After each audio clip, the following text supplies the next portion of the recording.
नमस्कार, मैं मानवेंद्र बरतवाल, सहयोगी संतोष नेगी के साथ नवक्रांति समाचार के लिए। और आज हम इस जनपद के एकमात्र राजीव नवोदय विद्यालय जागधार की ओर जा रहे हैं और दिखाते हैं आपको कि इस विद्यालय की क्या स्थिति अब तक है और किस तरीके से यहाँ पर संचालन किया जा रहा है।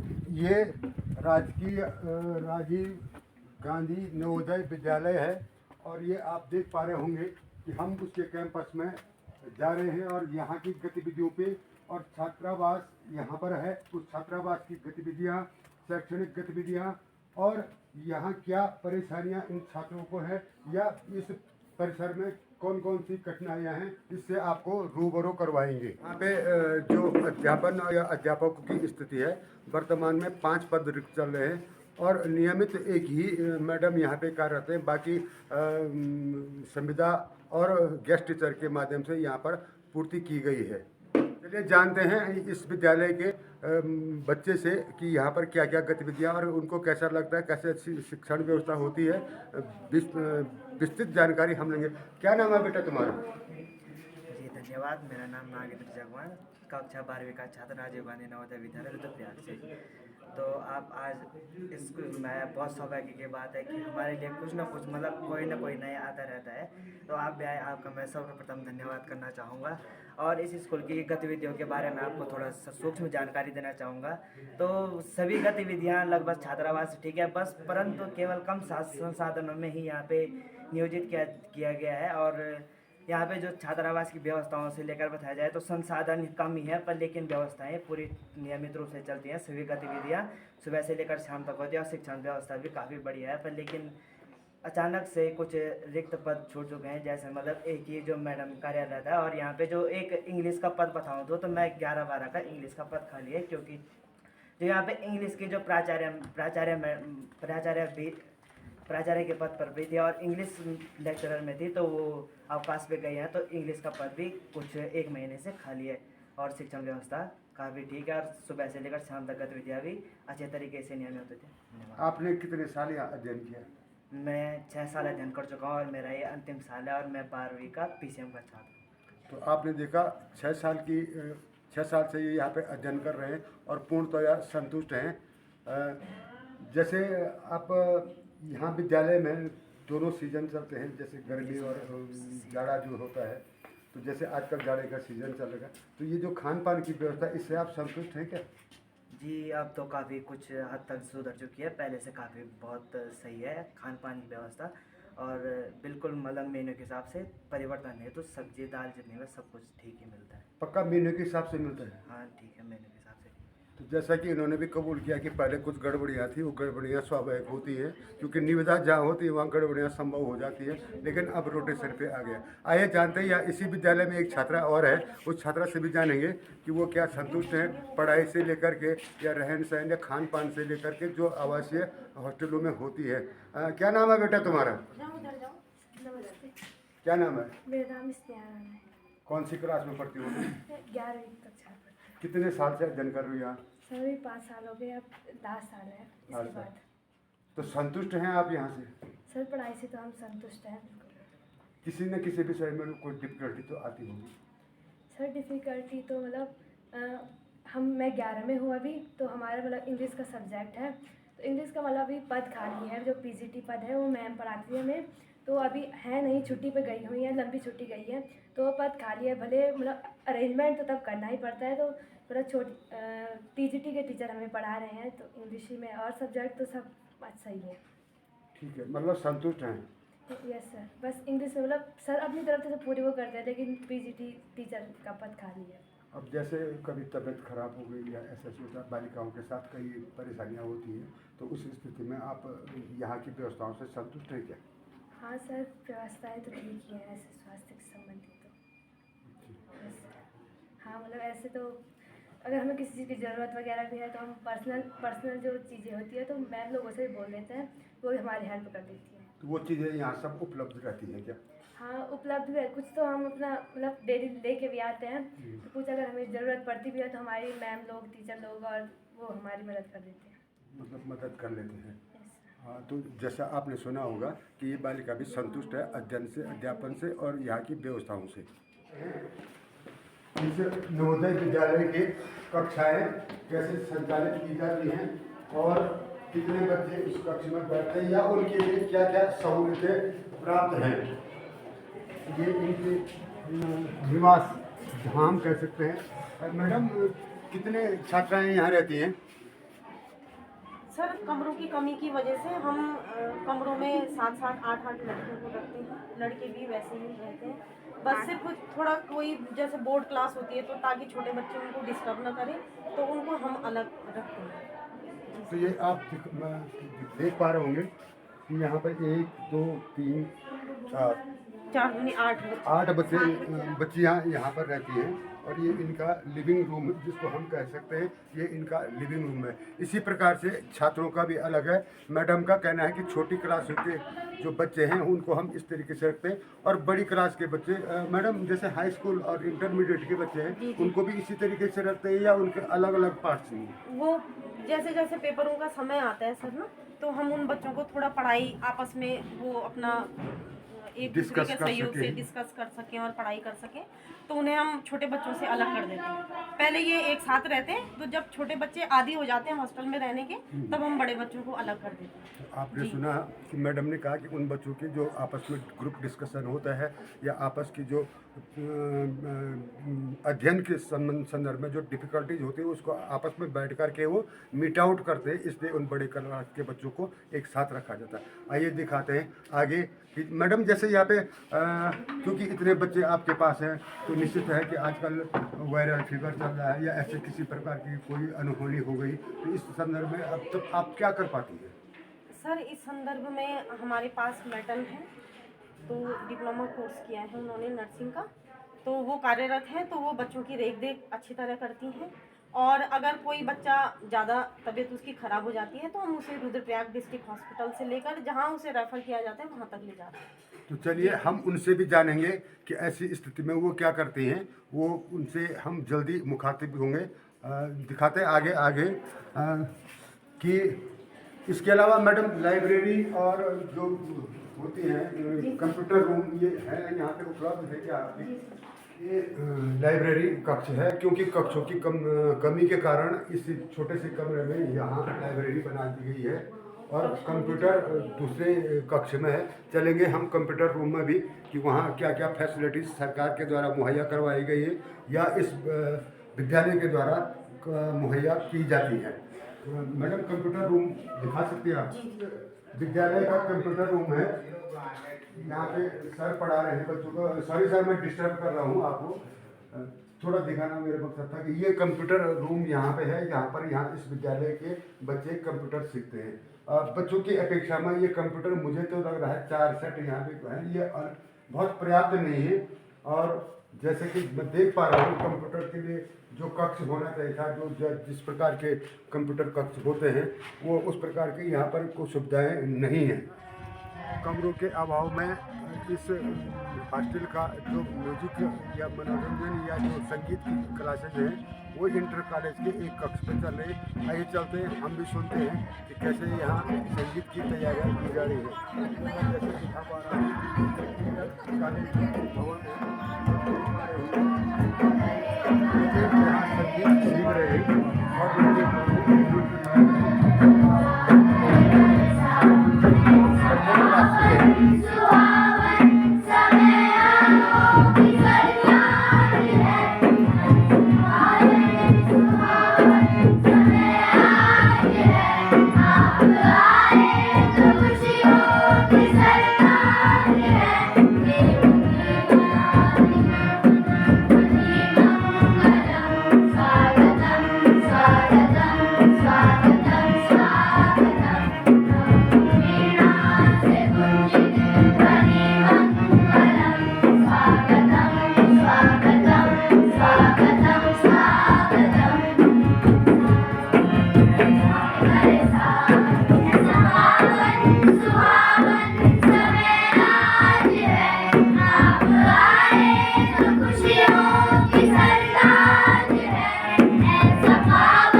सबसे अच्छा कौन गाता है?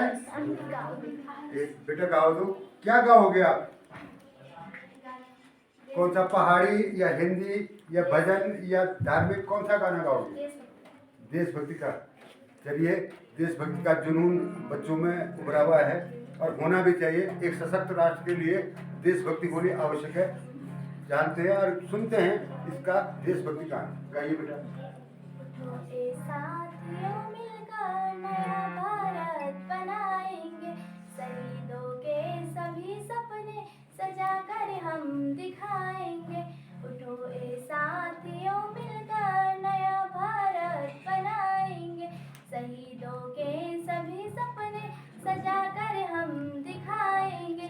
उठो कश्मीर से लेकर सभी कन्याकुमारी तक, उठो कश्मीर से लेकर सभी कन्याकुमारी तक, सजा दो चोटी से चोटी चमन से आज क्यारी तक, सजा दो चोटी से चोटी चमन से आज क्यारी तक। हमें गाँव में जा कर के उन्हें ये सब बताना है, कर सकते हैं हम क्या क्या उन्हें ये सब बताना है। उठो ए साथियों मिलकर नया भारत बनाएंगे, शहीदों के सभी सपने सजा कर हम दिखाएंगे। बहुत बढ़िया, ताली नहीं बजाओगे? अच्छा, किसको गढ़वाली गाना भी आते हैं? किसको आता है बढ़िया गाना? गढ़वाली गाना गाओ। ओह, अभी तो तुम बहुत अच्छा गा रहे थे। आरुष। आरुष, इधर आ जाओ आगे। अच्छा, आरुष का नाम बता रहे हैं सब बच्चे। इसका मतलब बहुत अच्छा गाते होंगे। आरुष, आप गाना गाओगे बेटा? कौन सा? हिंदी? हिंदी या गढ़वाली? हिंदी। बहुत बढ़िया, गाइए तो।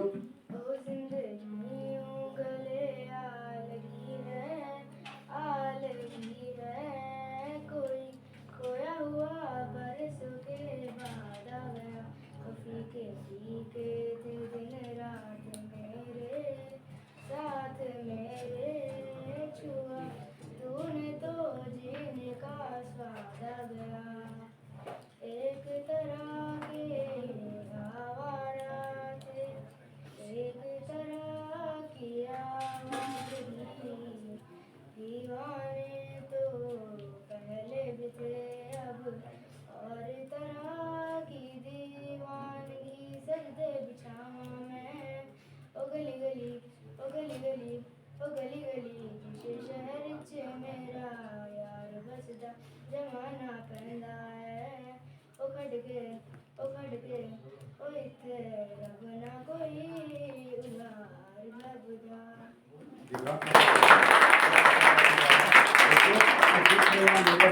आप भी गाने की कोशिश करना। कोई गढ़वाली गाना किसी ने नहीं सुना? गढ़वाली आता है? आता तो है।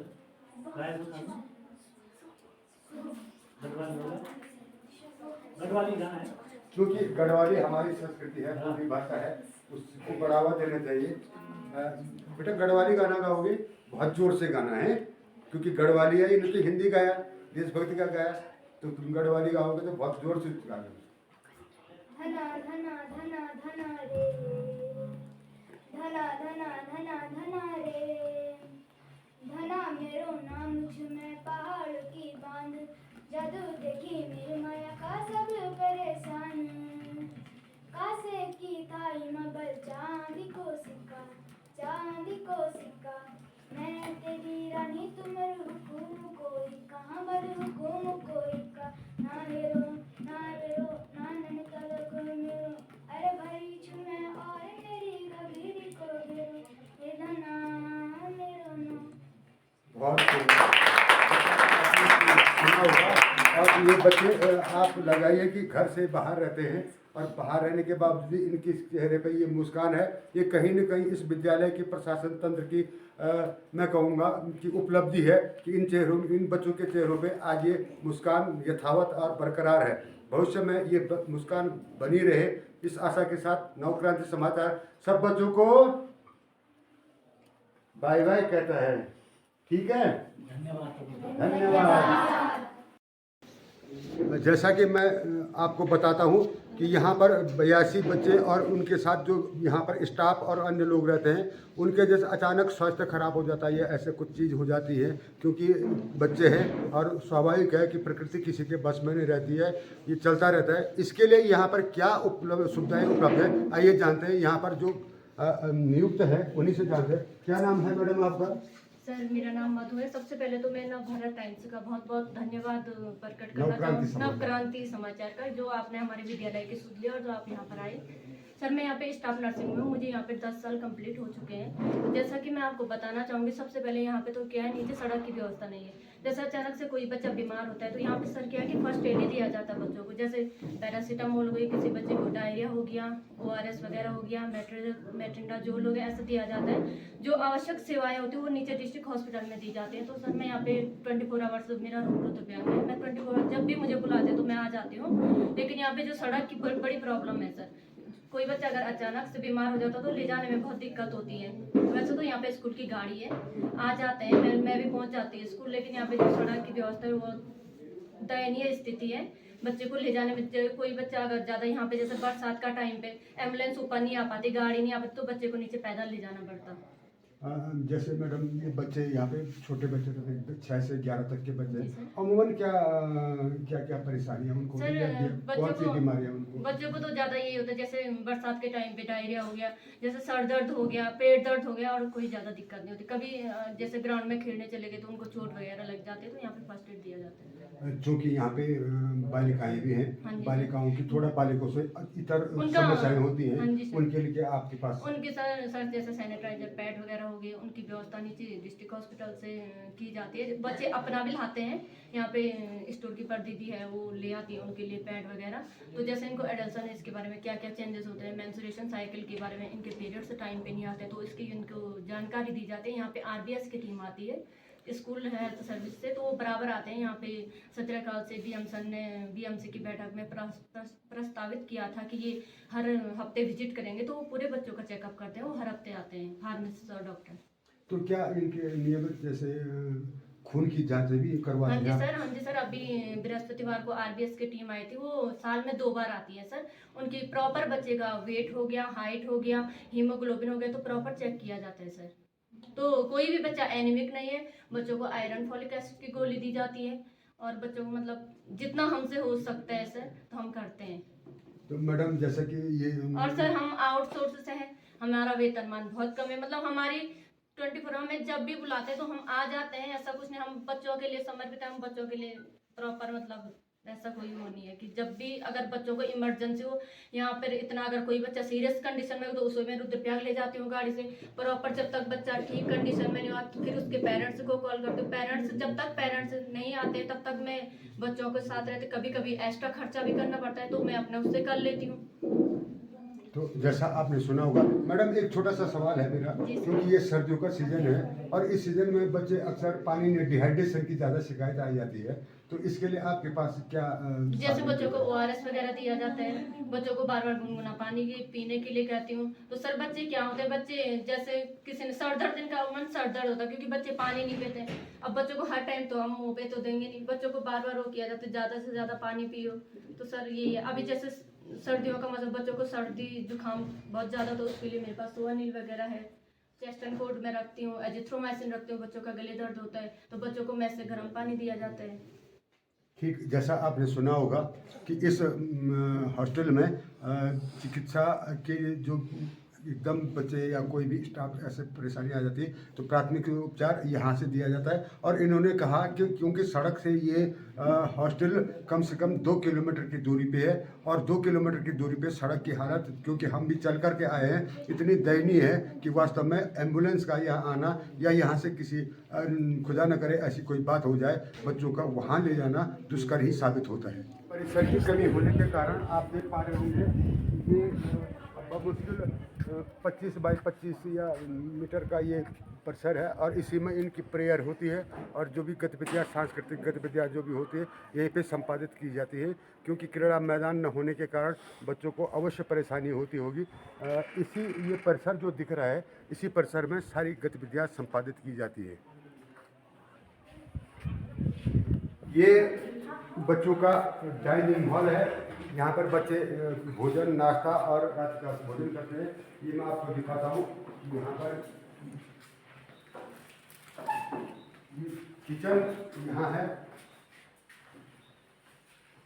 आप देख पा रहे होंगे। मैं किचन की ओर ले जाता हूँ आपको। किचन में कितनी सुविधा बरती गई है और किस प्रकार से खाना बनाया जाता है, ये आपको मैं दिखाने की कोशिश करता हूँ।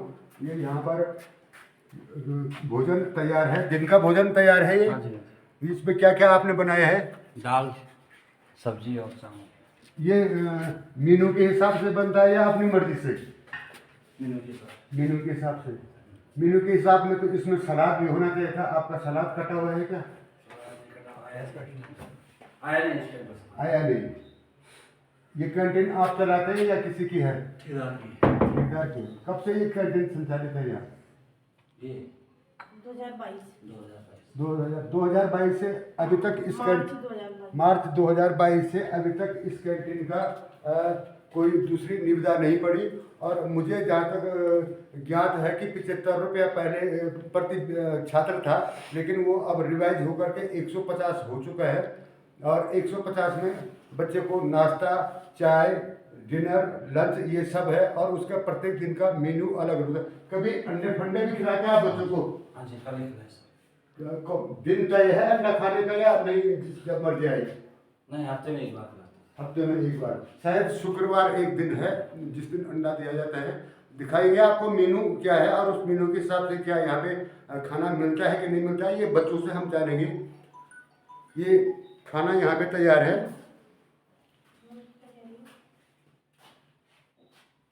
बहरहाल किचन में शुद्धता का पूरा ध्यान रखा गया है। स्टोर यहाँ पर ये देख पा रहे होंगे आप, ये स्टोर है। यहाँ पे सब्जियाँ रखी गई है और इसमें जो सीजनल सब्जियाँ, जैसे ये कद्दू सीजनल सब्जी होता है, लौकी सीजनल सब्जी होती है, उसको ज़्यादातर यूज़ किया जाता है। साथ में यहाँ पर ये स्टोर है, सामग्री स्टोर है। और ये देख पा रहे होंगे आप कि ये फल यहाँ रखे हुए हैं। बहुत ज़्यादा अच्छी स्थिति में तो नहीं कह सकता हूँ, क्योंकि जो केलों की वैरायटी है वो दाम के हिसाब से तो कहीं ज़्यादा लग रही है, लेकिन केले के हिसाब से लग नहीं रही है कि वो उतने का केला होगा। बहरहाल ये सरकारी तंत्र है और सरकारी तंत्र में ऐसा ये नायाब नहीं है, चलता रहता है और चलाया जाता रहता है। क्योंकि 22 से ठेकेदार ने यहाँ कैंटीन का रिन्यूअल नहीं किया है, तो उनकी भी बेलगामी निश्चित होती होगी, इस पर कोई दो राय नहीं है। शौचालय की स्थिति आपको दिखाता हूँ, बहुत दयनीय है। 82 बच्चे यहाँ पर हैं और ये क्योंकि ये बॉयज़ का है, इस बॉयज़ वाले उसकी दिखाता हूँ मैं स्थिति क्या क्या स्थिति है। आप देख पा रहे होंगे कि ये जेंट्स टॉयलेट है और यहाँ पर मैं कैमरामैन से कहूँगा कि वो नाक बंद करके ही आए, पर आए यहाँ दिखाएं। ये 1 2 3 शौचालय, 3 शौचालय 40 बच्चों के लिए है और 2 स्नानागार हैं। आप लगा पा रहे होंगे कि इतने सारे बच्चे किस प्रकार से यहाँ पे नियमित जो उनकी दिनचर्या होती है शौच इत्यादि की, किस प्रकार से निवृत्त होते होंगे। ये बड़ा जटिल समस्या बच्चों के लिए है, क्योंकि बच्चे रुक नहीं पाते हैं या उन पे इतना पेशेंस नहीं होता है और निश्चित ही वो शरारती भी होते हैं। तो इस स्थिति में वो क्या शरारत करते होंगे, कितना उनको असहजता महसूस होती होगी, ये आप अंदाज़ा लगा सकते हैं। अभी तक मैं इस हॉस्टल की व्यवस्थाओं पे, प्रशासनिक इकाई पे और जो मैंने दिखाया छात्रों के एवरेज पे बात करता था। इसके इतर आज उनसे भी बात करेंगे जो यहाँ पर अध्यापन कार्य को संचालित करते हैं। उनसे जानना चाहेंगे कि उनकी भी कुछ परेशानियाँ होंगी, आखिर उनको क्या क्या यहाँ पे परेशानियाँ या सरकार के द्वारा उनको जो सुविधाएं प्रदत्त होनी चाहिए थी वो नहीं हो पा रही है। मैं जानना चाहूँगा सर, क्या नाम है आपका? सबसे पहले तो मैं नवक्रांति समाचार का धन्यवाद अदा करना चाहूँगा कि उन्होंने हमारे विद्यालय में आया, हमारी दुख दर्द को समझा। तो मेरा नाम आशीष समोला है, मैं यहाँ पे व्यायाम शिक्षक हूँ और विगत 13-14 सालों से मैं यहाँ पे कार्यरत हूँ। जी। आप संविदा में कार्यरत है या नियमित है? नहीं, संविदा पे कार्यरत है।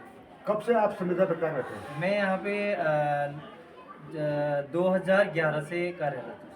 तो 2011 से आपके नियमितीकरण की कोई प्रोसेस आगे चली या आप लोगों ने कोई प्रयास किया या सरकार के द्वारा कोई आश्वासन दिया गया? अभी हमने बहुत बार जो है सरकार के पास जो है अपनी मांग रखी, लेकिन जो है सरकार ने हमारे बारे में अभी तक जो है इतने सालों में कुछ भी सोचा नहीं है। अब हम आपके माध्यम से सरकार को यही जताना चाह रहे हैं, यही बताना चाहेंगे कि जो हम इतने सालों से यहाँ पे कार्य कर रहे हैं, हमारे बारे में भी सरकार को कुछ सोचना चाहिए, कुछ हमारे दुख को समझना चाहिए। लगातार हम जो है 2011 से 2 टीचर हम यहाँ पे थे, उसके बाद लगातार गेस्ट में आए, संविदा पे आए और आ ही रहे हैं। तो कुछ सरकार को हमारे बारे में निश्चित तौर से सोचना चाहिए, क्योंकि जो है भविष्य, बच्चों का भविष्य को संवारने के लिए हम लगातार यहाँ पे दिन रात यहाँ पे कार्य कर रहे हैं। जैसे कि आपको मैं बता दूं कि यहाँ बोर्डिंग विद्यालय है, यहाँ पे जो है बच्चे विद्यालय में रहते हैं और 24 घंटे जो है हम लोग उनकी देख रेख में रहते हैं, चाहे जो है भोजन से है, चाहे किसी भी चीज़ से है। तो हम लगातार उनके भविष्य को संवारने के लिए हम हैं, लेकिन सरकार को, जिनको हम संवारने में लगे हैं, उनको जो है हमारी सुध लेनी चाहिए। जो हम इतने सालों से यहाँ पे कार्य कर रहे हैं, अभी हमारा भविष्य अधर्म में है।